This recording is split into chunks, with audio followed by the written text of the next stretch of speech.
In mid-October last year, King Charles and Queen Camilla attended a prestigious gala event at which the Queen wore one of the most special tiaras in the British royal family. This sparkling headpiece was one of Elizabeth II's favorite accessories, which she wore constantly during her 70 years on the throne. I will tell the unusual history of this tiara and its significance in our video today. Before we start, please support my channel by clicking the like and subscribe buttons. Thank you. Princess May of Teck got married to the Duke of York, who later became King George V, in 1893. She received many splendid jewelry gifts from different parts of the UK and the British Empire. One of them was this amazing diamond tiara with pearls on top. A group of young women, led by Lady Eva Greville, collected money by subscription to make the tiara. They bought the tiara from Garrard in June 1893. Hence the name of the tiara, Girls of Great Britain and Ireland Tiara, which is so interesting. However, the tiara bears this name not only because of its creators, but also because of an interesting chip. In the light, it casts a shadow that looks like dancing girls. The tiara had diamonds in silver and gold, and festoon and fleur-de-lis patterns. The first version in 1893 had 14 pearls on top. The jeweler gave a custom mahogany box with a second frame. The tiara could be worn as a coronet with the second frame, or it could be worn as a necklace without any frame. Lady Eva's group raised more money than they needed for the tiara. The extra money was used for a good cause.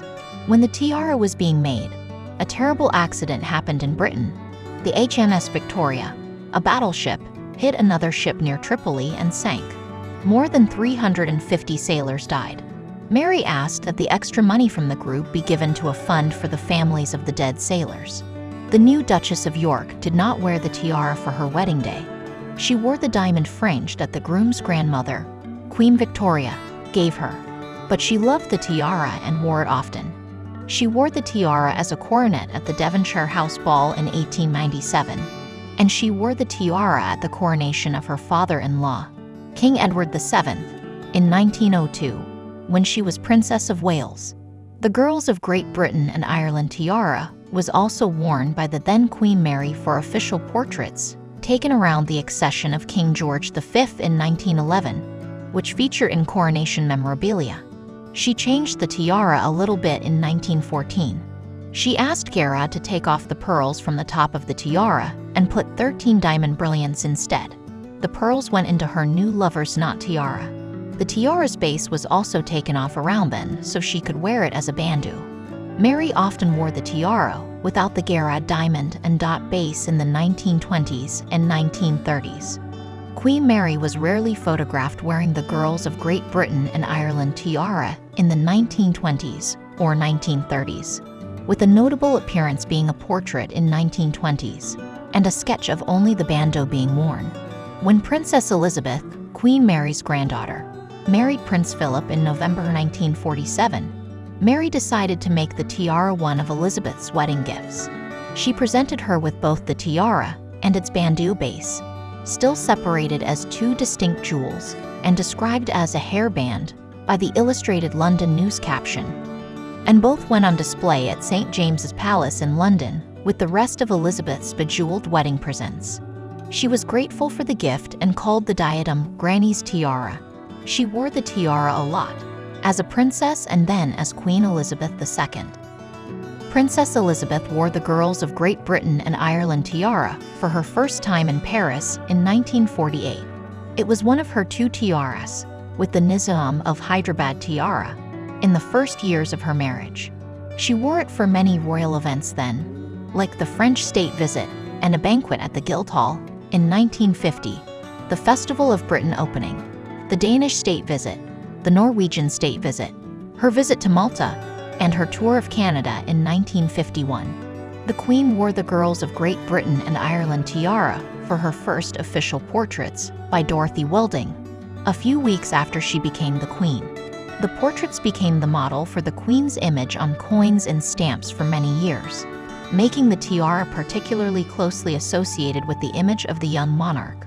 Later that year, the Queen wore the tiara for a ball at Londonderry House, in Edinburgh, at the Royal Film Performance. and on a visit to Lloyd's of London in 1952. The following year, the Queen wore the Girls of Great Britain and Ireland tiara for several events after her coronation at Westminster Abbey in 1953, including the Coronation Gala at Covent Garden, at a coronation ball, and for a concert at the Royal Festival Hall.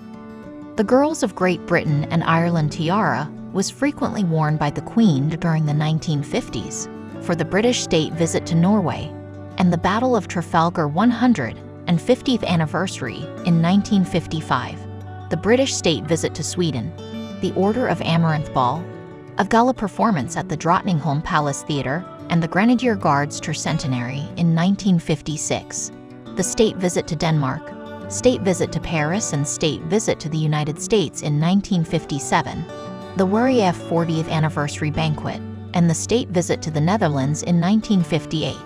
By the 1960s, the Queen had established a habit of alternating the Girls of Great Britain and Ireland tiara with the two versions of the Vladimir tiara and Queen Alexandra's Kokoshnik tiara.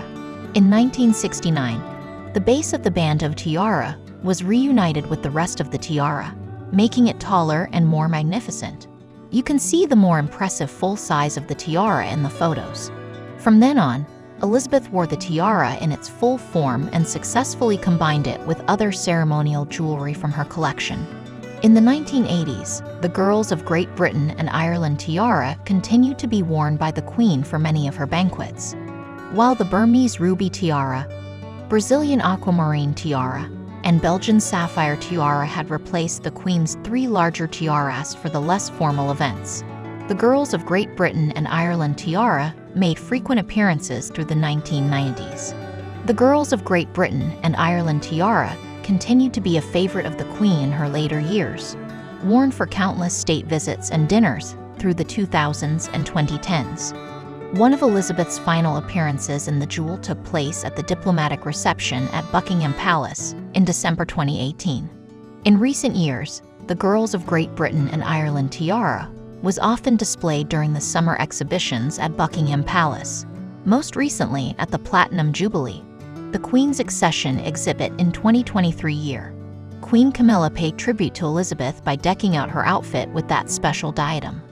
On October 18, 2023, Camilla and her husband, King Charles, visited the Mansion House to mark their first visit to the City of London during their coronation year. To partake in the tradition, Camilla sported the said crown. Camilla wore another one of Elizabeth's jewels for the dinner on October 18, 2023. She matched her outfit, a black dress with silver stitches by Bruce Oldfield, with Elizabeth's diamond necklace and bracelet. Elizabeth got that necklace, with 21 diamonds, and the bracelet from the Prime Minister of the Union of South Africa Field, Marshal Jan Smuts, for her 21st birthday. Many royal style watchers, beguiled by Queen Camilla's spellbinding tiara debut, shared their hopes for the Princess of Wales to have worn the tiara instead. Typically, the Girls of Great Britain and Ireland tiara has been reserved exclusively for queens and queen consorts, so while it may not be in Princess Kate's possession for some years, there may well be a time when the wife of Prince William gets to wear the priceless diadem. Thank you for watching this video. Share your impressions in the comments and support our channel by subscribing and liking. Thank you.